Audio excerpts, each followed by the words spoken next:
Okay, today I'm going to go ahead and put the rubber feet on the back and get this ready to wrap up and get this delivered. We'll try to get this delivered tomorrow. So the first thing I need to do is just make a little pilot hole. Now, I've already pre-marked everywhere that I want to drill these so that they're going to look good on the back. Just a little pilot hole. I've got 10 of these to do. Alright, all the holes are done. Get the drill out of the way. And then what I do is get the screws out. Now what I do is I exchange all of the galvanized screws that come with each packet of the rubber feet for brass screws. That way my customers don't have to worry about the screws rusting when they wash their board and ruining their board. And then the beauty of these rubber feet is where I made my board here, it's level for me here. Wherever they're going to use it, it may not be absolutely level or to the same levelness that my board is. So they can adjust with these screws and get the board level. So, but then it's just a matter of just screwing them in. I'll back off on the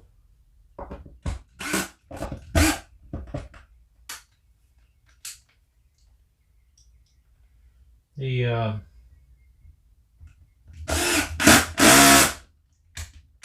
boards are a little bit harder than others. That one broke off. I'll have to fix that one.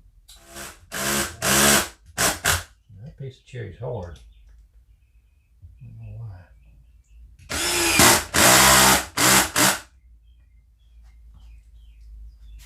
Okay. So now I'm going to stop the camera and I'll go ahead and repair that one.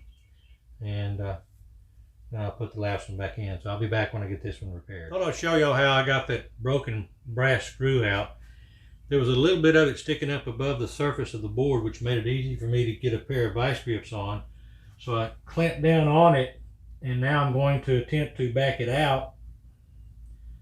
You wiggle it, it's breaking loose, which is good. That's what I want to see.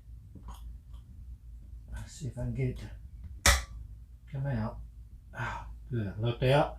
Okay, good. It's coming right out. And just like that, that's how I'm able to fix that one. So now we'll just put a new screw in this foot right here and put it down in there.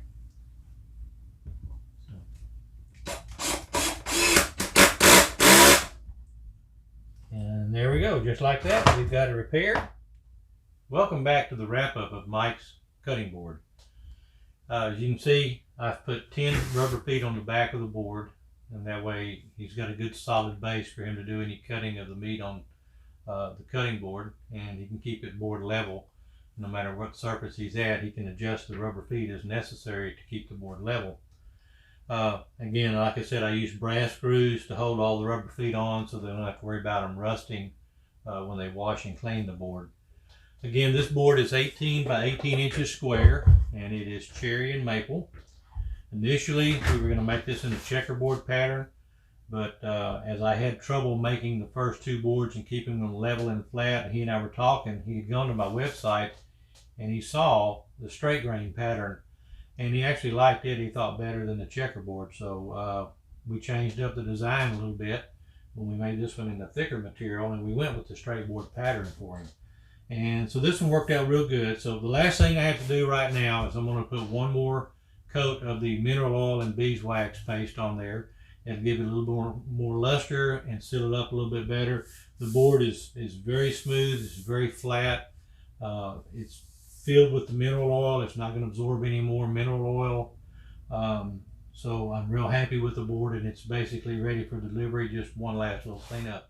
I know I had some issues with it, but you know what? I wanted y'all to see the mistakes I made, because like I said early on, learn from my mistakes. Don't make the same mistakes I did. And the biggest mistake I had was trying to keep the weight down on this board, making it with too thin of material.